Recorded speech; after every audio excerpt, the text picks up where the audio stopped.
Hi friends, Gautham Madhumitha serial promo பற்றி பார்க்கலாம் வாங்க. அதுக்கு முன்னாடி நம்ம சேனலை வந்து சப்ஸ்கிரைப் பண்ணிவிட்டு பக்கத்தில் இருக்கிற பெல் பட்டனை கிளிக் பண்ணிடுங்க.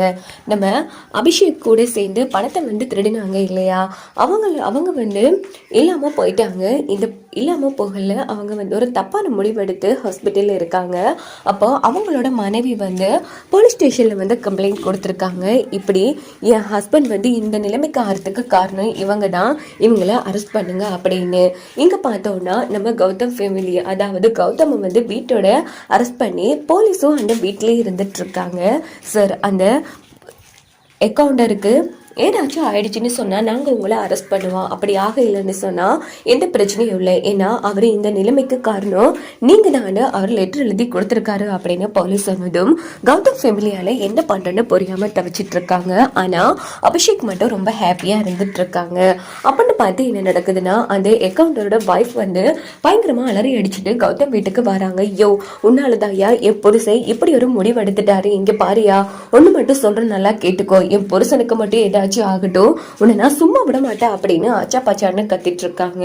உடனே போலீஸ் அங்கிருந்து வாமா, எதுவா இருந்தாலும் பாத்துக்கலாம் அப்படின்னு சொல்லி அங்கிருந்து அவங்கள அழைச்சிட்டு போனதும் மதுமிதாவுக்கு என்ன பண்றேன்னு புரியாம தவிக்கிறாங்க.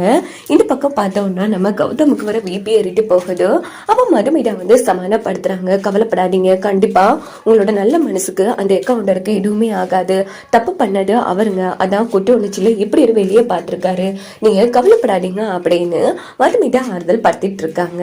இந்த பக்கம் அபிஷேக் வந்து செம ஹாப்பியா சிரிச்சிட்டு இருக்காங்க. அப்போ அவங்களோட மாமா, டே என்னடா இப்படி சிரிச்சிட்டு இருக்க அப்படின்னதும், இங்க பாரியா, புரியலையா, அவனோட நிலைமைக்கு காரணமே நான் தான், இதுக்கே கௌதம வந்து லொக் பண்ணிருக்காங்கன்னா அவன் நிரந்தரமா இல்லாம போனா என்னடா சொல்ற, அப்ப அவன் கதையை முடிக்க போறியா, இங்க பாரு, அவனை இப்படி நிலைமைக்கு ஆளாக்குனதே நான் தானே அப்படின்னு சின்னதாரு பிளாஷ்பேக் மாதிரி காமிக்கிறாங்க. ஃபேஸ் மாஸ்க் போட்டுட்டு வந்து வண்டியால தான் அந்த அக்கௌண்டரை அடிச்சிருக்காங்க.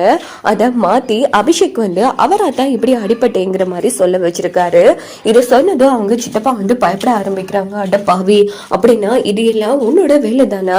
ஆமாயா, இன்னும் கொஞ்சம் நிறுத்தால பாரு, மிகப்பெரிய புகம்பெல்லாம் வெடிக்க போகுது, அவன் கதை மட்டும் முடிஞ்சிருதுன்னு சொன்னா இனி நிரந்தரமா உள்ளதான் இருக்க முடியும். கௌதம் எப்படி எல்லாம் என்ன அசிங்கப்படுத்தினாங்க, முக்கியமா அந்த கௌதம் மட்டும் இந்த வீட்டை விட்டு போயிட்டான்னா அந்த மதுமிதாவை விரட்டி அடிக்கிறதுக்கு எனக்கு கொஞ்சம் ஒரு நாள் தேவையில்லை, ஒரே மணித்தியாலத்திலேயே அந்த மதுமிதாவை நான் விரட்டி அடிச்சிடுவேன் அப்படின்னதும் கீழே வந்து பயங்கர சத்தம் கேட்குது.